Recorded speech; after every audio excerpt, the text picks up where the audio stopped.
Hi everybody, welcome to our module on renal and bladder malignancies. In this module, we're going to talk about cancers that occur in the kidney and the bladder. These first three here are kidney cancers, and of these three, renal cell carcinoma is far and away the most common.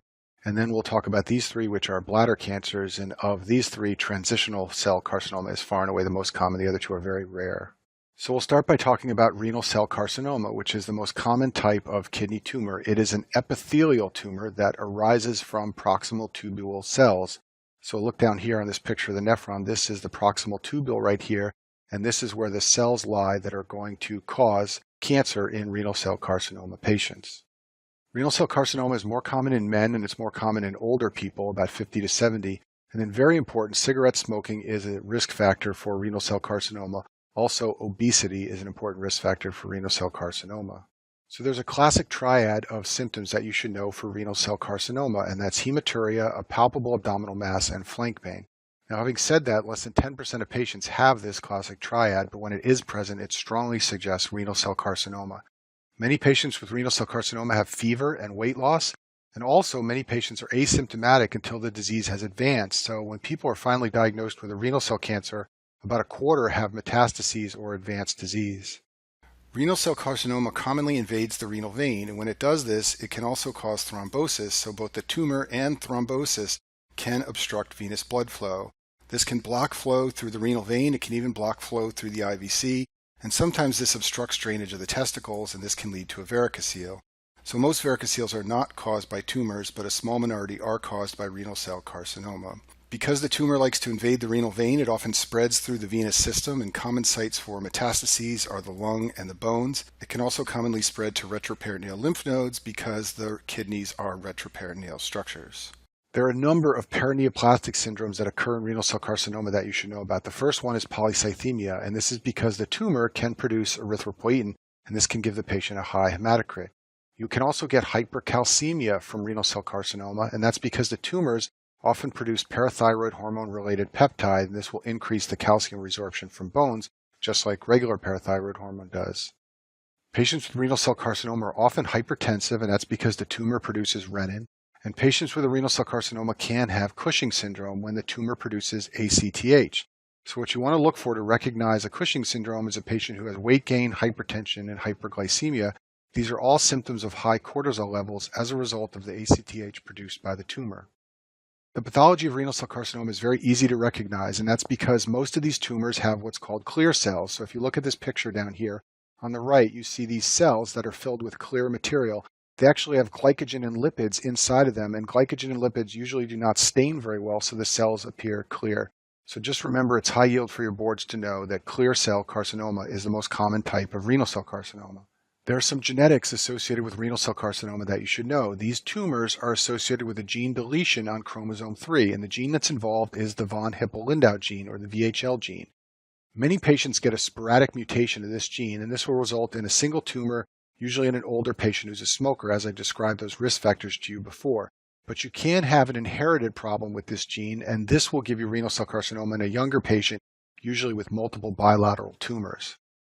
Von Hippel-Lindau disease is caused when patients have an autosomal dominant inheritance of a von Hippel-Lindau gene inactivation, and they get lots of different tumors. Renal cell carcinomas are just one kind that they get. They also get hemangioblastomas in the cerebellum, and this gives them signs like ataxia, and they can get retinal hemangioblastomas, which give them vision problems as well. The ideal treatment for renal cell carcinoma, if you pick it up early enough, is surgical resection, but oftentimes it's already spread beyond the kidney by the time of diagnosis. You should know that this tumor is poorly responsive to chemo and radiation, and the one treatment that is used is recombinant cytokines, and the one that's often administered is recombinant interleukin-2, which goes by the trade name aldesleukin. And when you give this to patients, they will get very sick. Remember that interleukins are part of the inflammatory response, so this is like injecting the flu into someone's body, so they can get hypotension, fevers, and chills. If you ever get to see patients in an onc ward who are being treated with interleukin-2, you will see that they look like they have a rip-roaring case of the flu, and that's because they're being administered IV cytokines. Next kidney tumor we're going to talk about is the Wilms tumor, and this is the most common renal malignancy of children. It's caused by proliferation of the metanephric blastoma, and these are embryonic structures that form the glomeruli, and we talked about these in the module on renal embryology. So the classic case is a young child. The median age of onset is about 3 years old. they'll have a huge palpable flank mass, they'll have hematuria, and then they'll also have hypertension, which is very rare in children, and they will have it from renin secretion by the Wilms tumor. On the left here is a pathology slide of the Wilms tumor, and you can see all these dark purple areas, and that's metanephric blastoma tissue, which is causing the tumor. Over here on the right is a CAT scan of the Wilms tumor, and you can see that there is an enormous structure inside this child's abdomen. And remember, this is a child, so they're going to be very small and slight, and it's easy to palpate these enormous masses on these children who have Wilms tumor. Wilms tumor is associated with a loss of function mutation of the WT1 tumor suppressor gene, which is found on chromosome 11. This can be a sporadic mutation, but sometimes it's part of a syndrome, and there are a number of syndromes that are associated with Wilms tumor. One of those syndromes is called the Wagner syndrome. This is very rare, but it's a syndrome that includes Wilms tumor. Each of the letters in Wagner stands for one component of the syndrome. So the W is for Wilms tumor.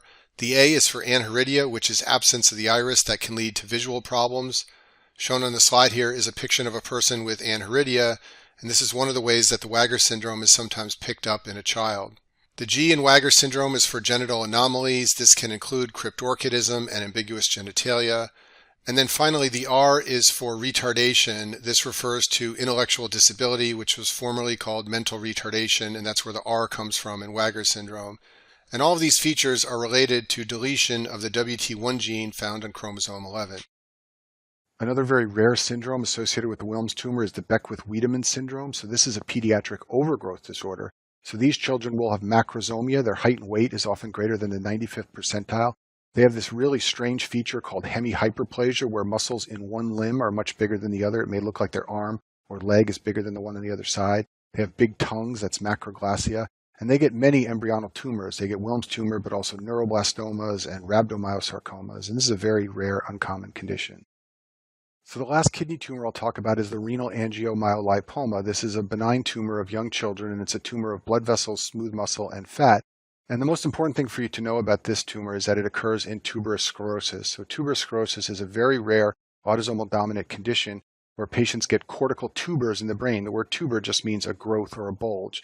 And what they get are subependymal hamartomas. So remember, the ependema is the lining of the ventricles and the CSF canal in the brain. So they get subependymal hamartomas, and this gives them problems like seizure. Some other tumors that occur in tuberous sclerosis are cardiac rhabdomyomas, which are also very rare.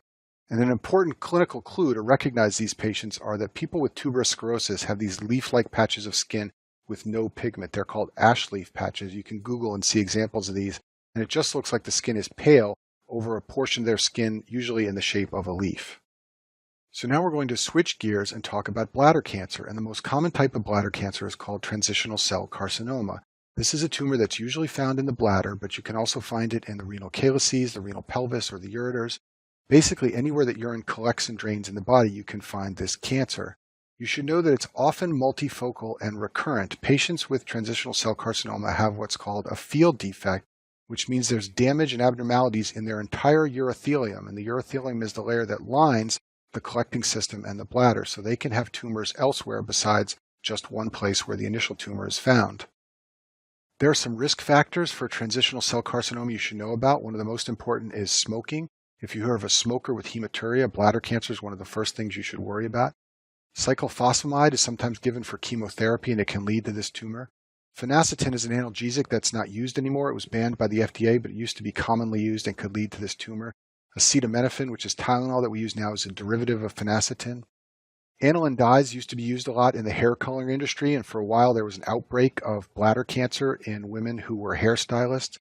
And then just remember that anyone who does an industrial job has potential for workplace exposures that often lead to bladder cancer. So rubber, textiles, leather, naphthalene, which is an industrial solvent, these things can all lead to bladder cancer. So in board questions, you want to watch for someone who's a painter, a machinist, or a printer who starts to develop hematuria. Those are all risk factors for transitional cell carcinoma. So the classic case in a patient with bladder cancer is going to be an older white male who is a smoker, and the patient's going to have painless hematuria, and there are going to be no casts in the urine. Remember, casts would suggest a glomerular source of bleeding like glomerulonephritis, but in bladder cancer there won't be any cast. And the test of choice is to do a cystoscopy, which is a camera inserted into the urethra and up into the bladder, and then take a biopsy once you see the tumor.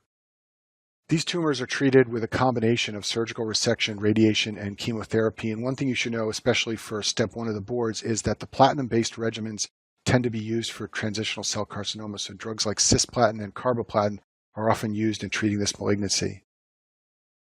So transitional cell carcinoma is far and away the most common bladder cancer, but there are two other types, squamous cell and adenocarcinoma, which are rare, and they occur in some special situations that they like to ask you about on the board. So squamous cell carcinoma is very rare. In order to get this cancer, you need chronic inflammation of the bladder. So what would give you chronic inflammation of the bladder? Well, patients who have had multiple recurrent kidney stones are at risk for a squamous cell carcinoma, or patients who had multiple bouts of cystitis are at risk. And then one special risk factor is if you've ever had a UTI with schistosoma hematobium. So let's talk about that a little bit. Schistosoma hematobium is a trematode, and it's found in Africa and the Middle East, especially in Egypt. In parts of Egypt, squamous cell carcinoma is the most common bladder cancer because so many people have been infected with this worm. So you get it from fresh water that contains the larvae, and they penetrate the skin when you're swimming and migrate to your liver where they mature into adults. Very creepy.